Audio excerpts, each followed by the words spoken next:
guys, so I'm back again, quarantine style. I am on my lanai in my backyard.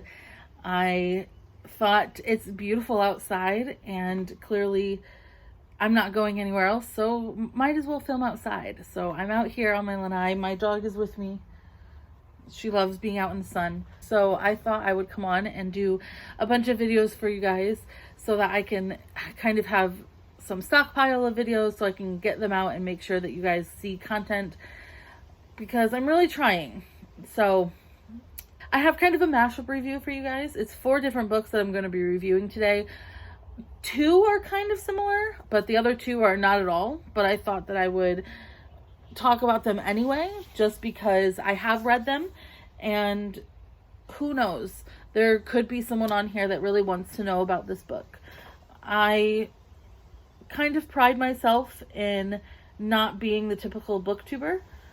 I think that's why I've had so many kind of breaks and come back, just because I want to be the booktuber that everybody loves. I want to be quote unquote popular. I want to make it on BookTube. I want to make it on my vlog channel as well. And yes, I know a lot of people say if you have that attitude, you're not going to make it because you need to care about it. I care about it too. YouTube is my passion. Books are my passion. And so this is my passion.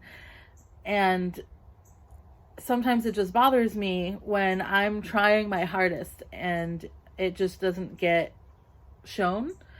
But I'm going to keep trucking, keep trying. I know I'm not like some of the big booktubers. I don't get arcs. If I do, it's very, very slim.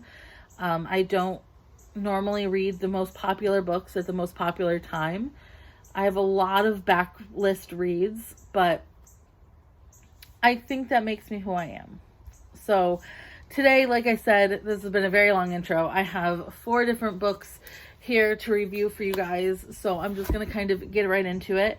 So the first book I'm going to talk about is this Everyday Astrology by Gary Goldsniders.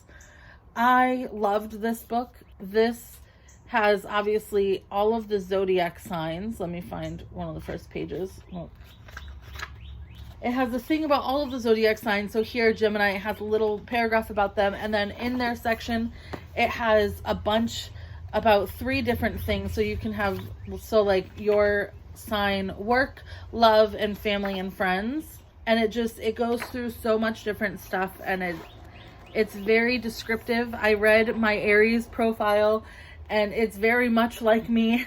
I am not hugely into the zodiac, but I do believe that I am an Aries. I have all of the traits of an Aries, whether that's good or bad.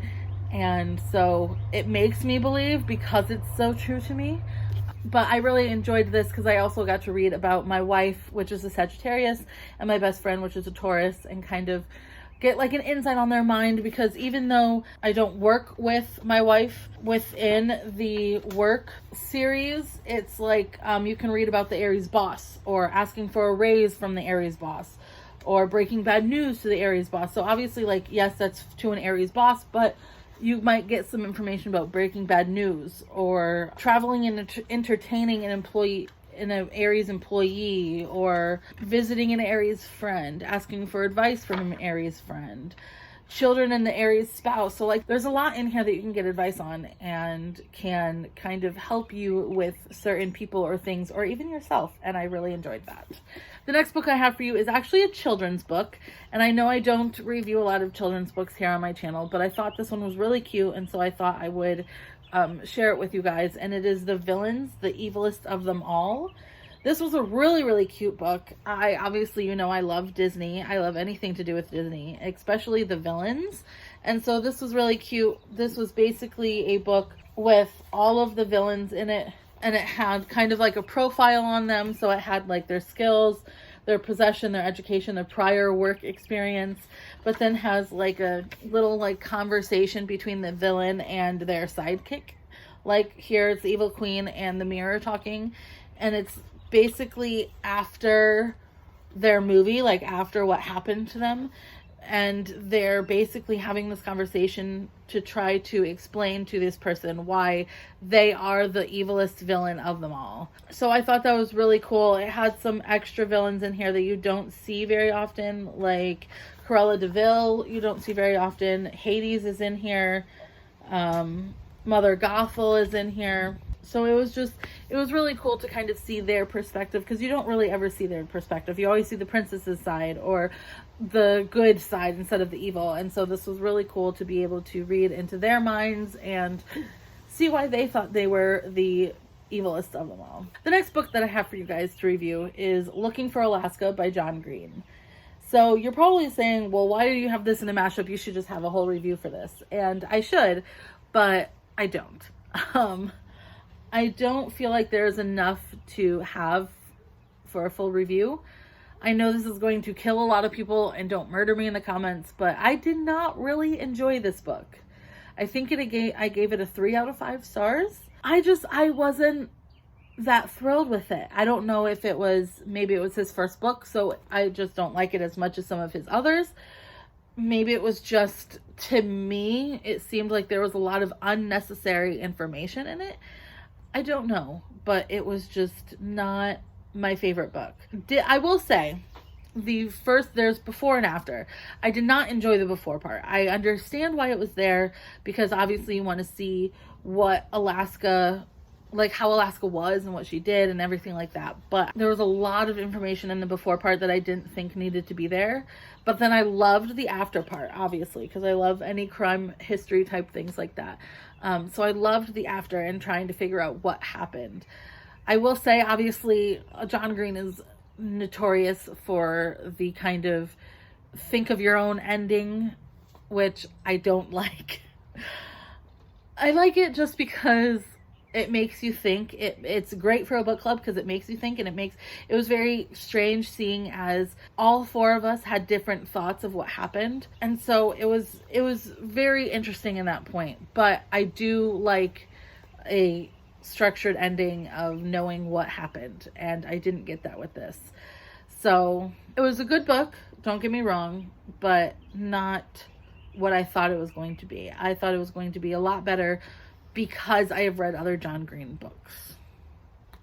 And the last book that I have to review for this review for you guys is By the Time You Read This, I Will Be Dead by Julianne Peters. This was my pick for the book club book, and I was so very happy to read it. I read this probably about 3 or 4 times now, and I absolutely love this book. I can relate very much to the main character. I've gone through that kind of a thing, and so it is very easy to kind of get drawn back into it reading somebody else's story. But I love this story. I think I love Julianne Peters to begin with. I love most of her books, but this one I just love so much, and I have so much caring in my heart because I can relate to the main character. I didn't say too much about what Looking for Alaska was, because I'm sure everybody on here has already read this. I'm sure everybody's already read this as well, but this is about a girl named Daylin that wants to commit suicide. She does not want to be living anymore. And she has already done it in the past, or tried to do it in the past, and it did not work. And so this is basically the story and the countdown of when she's going to kill herself and the story between it. And it is so wonderfully written and really shows how intricate the mind is and how you never know what can happen, how one thing that you say could change someone's entire world. And so I really, really, really love this book. But I hope if you have not read this that you will definitely pick this up. I gave this, I believe, a 5 out of 5 stars just because I love it so much. I'm excited. I have read a lot of Julianne Peters, but I'm excited to read some more of her books. That is all for this video. If you have any questions, comments, or anything about these books, let me know, and I will definitely get back to you about those. And I will see you guys in my next video. Bye, guys.